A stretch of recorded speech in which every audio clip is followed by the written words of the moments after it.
Hoy vamos a hablar del Freak, en esa sección que ya se está perfilando a la nostalgia del perro.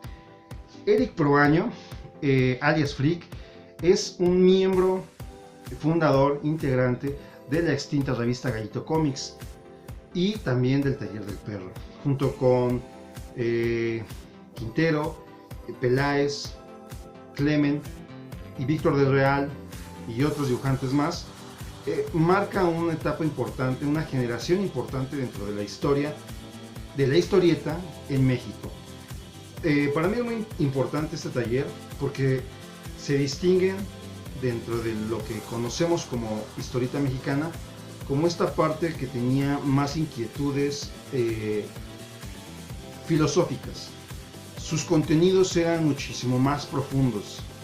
De alguna manera son el referente más, ¿cómo se puede decir?, intelectual dentro de la historieta mexicana, ¿no? Si bien tenemos una historia de la familia Burrón, de Lágrimas y Risas, de Capulina y de un boom de varias historias que durante mucho tiempo vendieron millones de ejemplares, es esta etapa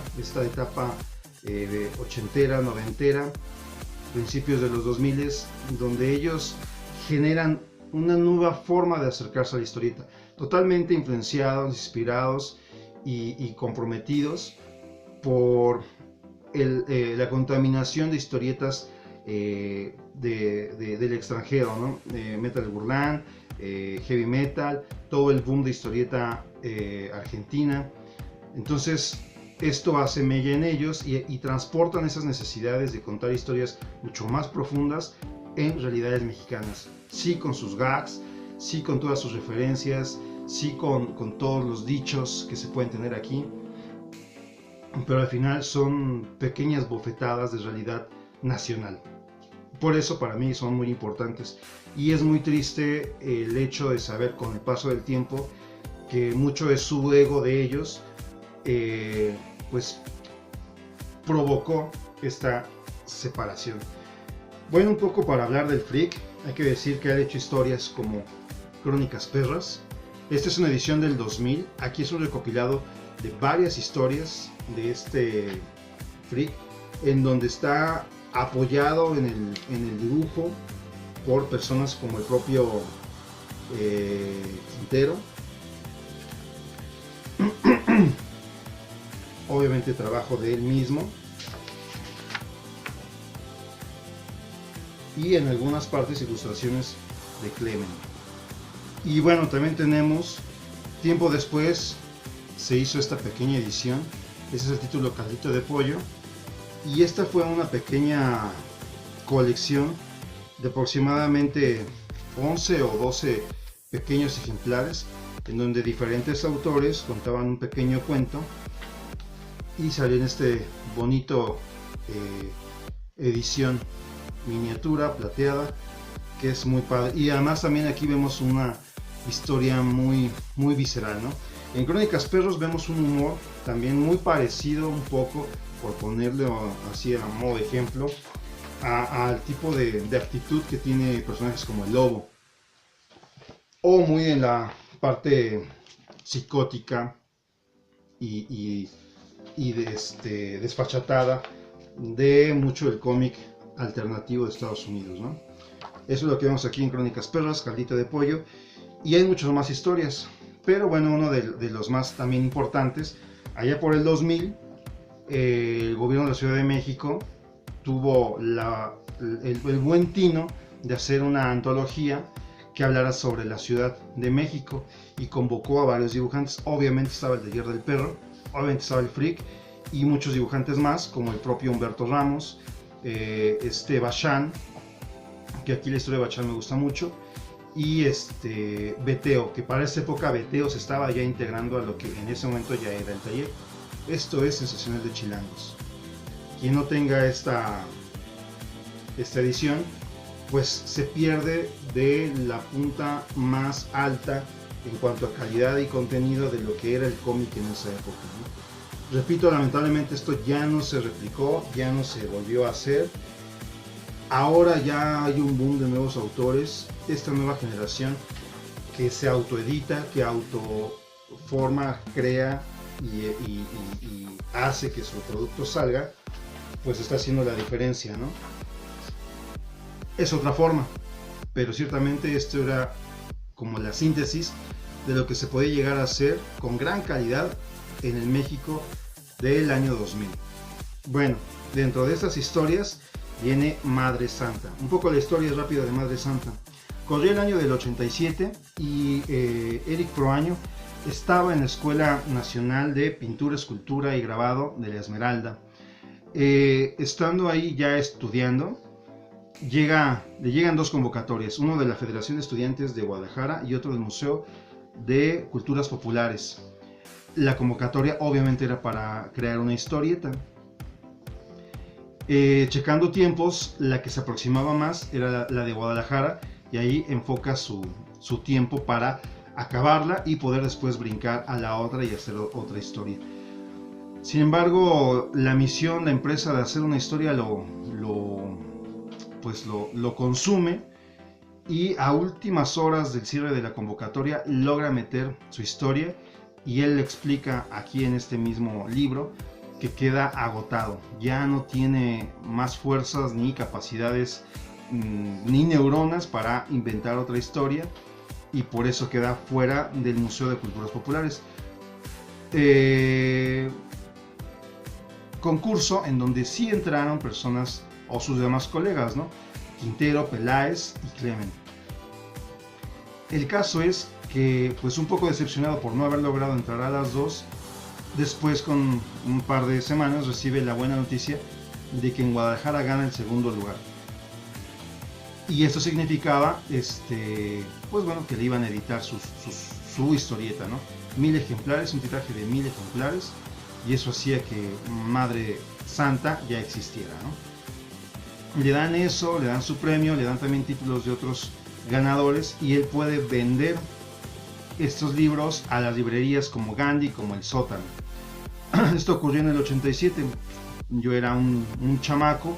Era muy difícil que un chamaco se interesara por un libro de esa época, ¿no? Lamentablemente ya después pues uno supo de esta existencia, pero ya no se podía reeditar. Bueno, el caso es que pasa el tiempo, llega el Gallito Comics, están ya ahí los integrantes, y Víctor del Real lee la historia, conoce Madre Santa y le gusta mucho, pero en su papel de editor le dice al Frick: mira, está muy padre, pero el dibujo le falta potencia, ¿no? Le falta algo. Entonces ahorita ya con Ricardo Peláez, que te asesore y te dé unos tips. Entonces el Frick, pues como son amigos, no tuvo empacho, le da el guión, Ricardo Peláez lo lee, le gusta mucho y le propone algo, ¿no? En lugar de darle tips, en lugar de darle unas pistas para cambiar perspectivas o cosas así, le dice: ¿qué tal si me das oportunidad de dibujarlo completo, de pe a pa? Y el Frick dice: ok, pero con estas reglas, ¿no? Por así decirlo. Ciertos encuadres, ciertas narrativas, ciertos aspectos que están ahí, respetarlos, porque pues le explica la importancia en cuanto a la narración. Llegan a un acuerdo y Peláez pone manos a la obra y redibuja toda la historia de Madre Santa. Llega el año del 1993, y en edición número 17 de Gallito Comics se edita completa Madre Santa. En ese momento pues, también tuvo buenas críticas. Bueno, una vez ya Peláez con las páginas hechas, él viaja a Cuba, esto en el año 1995, viaja a Cuba al cuarto encuentro iberoamericano de historieta. Ahí Madre Santa gana el primer lugar, pero gana compartiéndolo, ¿no? Lo comparte con la obra de Urmeneta, que se llama El último tamborilero. Y es digamos así, la última edición y la última vez que se sabe de Madre Santa. Llegamos al 2018 y se edita esta colección o esta edición del 30 aniversario. Pero ¿de qué va Madre Santa? Madre Santa, para los que han tenido oportunidad de leer al Frick, sí se van a dar cuenta que tiene como dos facetas. Una en donde es un humor muy bizarro, muy sarcástico, muy desfachatado, y otras historias en donde hay cero humor, hay pura realidad, y casi siempre historias muy fuertes. Caldito de Pollo es una de estas ejemplos, porque puede ser chistoso, ¿no? Caldito de Pollo, la historia, pero te va narrando el por qué es importante y las circunstancias, y se mete mucho en estos tipos de vida de nivel bajo, ¿no? De nivel de ciudad perdida, ¿no? En donde pasan muchas historias. Y este es eso, esta es una historia de una familia que puede vivir en estas zonas rojas de Iztapalapa o de cualquier lugar, ¿no? Donde las casas están hechas de lámina, son muy precarias, y en donde también la gente ha perdido muchas esperanzas, y pues se mete en vicios o en cosas para, no sé, mediar la vida, ¿no? Como puede ser el alcohol, como puede ser mujeriegos, como sacarle jugo a la vida sin hacer nada. Entonces aquí está esta historia, ¿no? Es un padre que maltrata a la mamá, que es un alcohólico, que ha perdido el trabajo, y una madre que está volcada a la religión, una madre que está pues comprometida con su matrimonio hasta cierta medida, porque también ella hace ciertas cosas que pues la libera, ¿no? Ella no puede tomar, ella no se droga, pero hace otras cosas. Bueno, el chiste es aquí que un poco te va contando cómo es esta historia. El padre tiene lo matan, está en una huelga. El grosso de la empresa dice: ¿sabes qué? Estoy harto de dale una calentadita. Los que lo golpean se le pasa la mano y lo truenan. Entonces la madre tiene que pues dejar el hogar y ponerse a chambear, ¿no? Y aquí te van mostrando también lo que eso significa, ¿no? Que la hija mayor, que es la que estaba superándose, que estaba yendo a la escuela, que tenía ya una intención diferente de vida, le quitan esa intención, la recluyen y la meten directamente a la cocina, porque como es la mujer la que se tiene que hacer cargo de la casa ahora. Y mientras el hermano mayor, pues que es un verdadero bolsón, no hace otra cosa más que estar pajareando, drogándose y escuchando música. El caso es que aquí te muestran también cómo la madre pues se mete mucho en la religión, se abriga de ella para lograr un consuelo, y mientras sus hijos pues están en la verdadera fiesta, robando y todo. Entonces la madre también sabe que al final necesita el dinero, no pregunta, regaña a su hijo, pero pues aún así acepta el dinero. Y van pasando una serie de cosas, ¿no? Es estas historias crudas. Que si tienen ahorita oportunidad de ver esto, porque ahorita como es una reedición seguramente se puede conseguir, ya sea en convenciones donde esté el free, o en la nave de los mitos, que también ahí ahorita está esta empresa apoyando mucho el cómic nacional, que se encuentra ya en Coyoacán. Pueden estar en sus redes sociales al tanto para ver dónde está y hacerse de esta y mucho más historieta nacional. Pero bueno, esta historia a mí se me hace muy ligada al tipo de narrativa que se tenía en el cine de los 80s, no en el de ficheras, no en el de este cine barato, por así decirlo, sino en este cine muy crudo, en este cine muy serio, muy de Arturo Ripstein, ¿no? Muy del Evangelio de las Maravillas, de Castillo de la Pureza, muy todavía más para atrás, de Canoa, de las Poquianchis, ¿no? De estas historias en donde nos mostraban una sociedad sucia, una sociedad turbia, una sociedad sin escrúpulos, ¿no? Y que cuando la gente lo veía, pues no estaba tan habituada a esa realidad, que decía, pues que esto es una ficción, pues es una película, no es verdad. Pero ciertamente las Poquianchis existieron, el nivel de violencia que nos muestran en la película de Canoa existió, lo que vimos en películas como Rojo Amanecer también existió. Entonces esa crudeza o esa forma de mostrarnos la realidad de ese cine, yo creo que bebe aquí estas historietas, ¿no? Obviamente ellos son producto de esas referencias. Hoy día nosotros estamos muy contaminados de lo que es la globalización, de lo que es el manga y el tipo de vida japonesa, obviamente muchísimo más de lo americano, de comer hamburguesas, hot dogs y hacer parrilladas afuera de los estadios. Todo eso ya se está empezando a replicar acá, ¿no?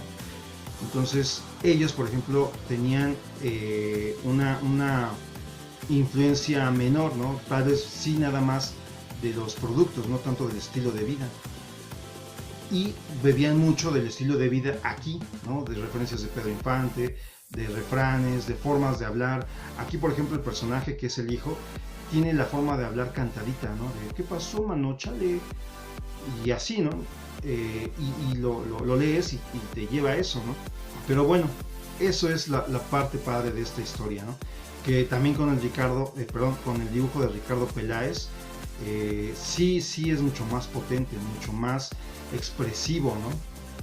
Aquí hay unas pequeñas viñetas también donde se ve cómo el Frick dibuja, y sí es un dibujo muy padre, pero ciertamente el dibujo que Peláez hace le da todavía una atmósfera más fuerte, ¿no? Muchísimo más lo posiciona en esta atmósfera de casas de lámina, ¿no?